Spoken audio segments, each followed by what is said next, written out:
العب يا باشا.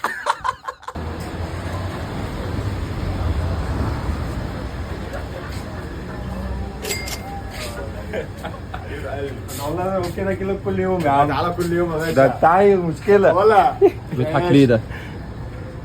نورت الدنيا يا باشا، نورت الدنيا. اهلا معاك في فرش. تعالى اتفضل انت ايه الهبل اللي انت بتعمله ده يا عم؟ هبل يا باشا. تعالى بس اتفضل. السلام عليكم. وعليكم السلام ورحمه الله وبركاته. لو أمورنا يا سمحت باشا. انا كنت عايز اجيب بس هديه لخطيبتي. بس كده مش بس تنضف الاول بس عشان شكلك يعني في حبوب والدنيا بايظه معاك. تعالى بس ايه انضف. فكك انت انت فرفشه يا باشا. تعالى بص حضرتك، احنا معانا كل ادوات مستحضرات تكميل، حاجات جميله جدا يعني تقدر ايه تمرش نفسك. حضرتك محتاج مرشه. يا باشا انا نضيف وتمام وكويس، انا مش محتاج نظافه، انا بقول لك عايز اجيب هديه لخطيبتي. طب يبقى حضرتك محتاج ايه بدل ما انت عامل شبه العبد كده؟ بص معانا حاجات برضو ايه تبيضك، انت فاهم ازاي؟ حاجات جميله ما شاء الله، كل الالوان بتاعه الجسم يعني ممكن برضو ايه تلمع كده وتبقى حاجه ايه العب تبقى جميل قوي. ينضف ازاي يعني؟ يعني ايه ده بيبيضني؟ ايوه يا باشا. طب يا باشا ما جربتاش على وشك ليه يعني؟ يا باشا 12 ساعه يا باشا، اشتغل 12 ساعه بايض نفسي تبقى الدنيا بايظه معايا. طب عندك ايه تاني من المستحضرات التجميل؟ صلي على النبي على الصلاه والسلام. عندنا روج، عندنا بلاشر، عندنا فلاشر، عندنا كل حاجه فيها قشر. يعني حضرتك بس قشر وهتلاقي كل حاجه موجوده يا ريس.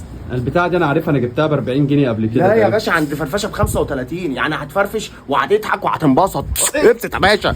خلاص يا باشا في ايه؟ يا وانا باشا جاي اهزر جاي اهرج ولا ايه؟ يا باشا البتاعه اللي هي زي كده ديت ممكن العب يا باشا. هو ايه يا عم الهبل اللي احنا فيه ده؟ فرقعت. بقول لك عايز اشتري.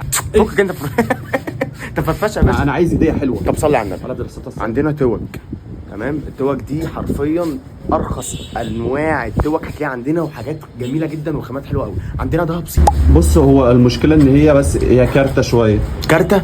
يعني هي عندها المشكله ان هي شعرها مش ناعم، ويعني هو بشرتها فيها حفر. حفر؟ حضرتك دي محتاجه تروح عند سمكري بس تقلقش. ايه ده بعد اذنك دي خطيبتي ما تتريقش عليها كده. والله العظيم ما بتريق. بص كل ده عندنا حرفيا. انا هديك كل الحاجات اللي انت محتاجها، بس اهم حاجه ما تنامش. ما نامش ايه ما اللي تنامش يعني تقعد يومين واقفه كده. هي تقعد يومين واقفه؟ اشمعنى يعني ليه؟ عشان تنشف. تنشف منين يا مصر؟ البويه اللي عليها تنشف، بس هتطلع لك ايه فابريكا بره وجوه. بره وجوه ايه يا باشا؟ والله والله جاي بكلمك على العجله. والله بقول لك خطيبتي ما تحترم نفسك. وربنا هتطلع لك فابريكا اقسم بالله. اول حاجه انت نورتنا، تاني حاجه اقسم بالله يا ريس معانا كل حاجه جميله. تعالى تنورنا فرفشه هتضحك.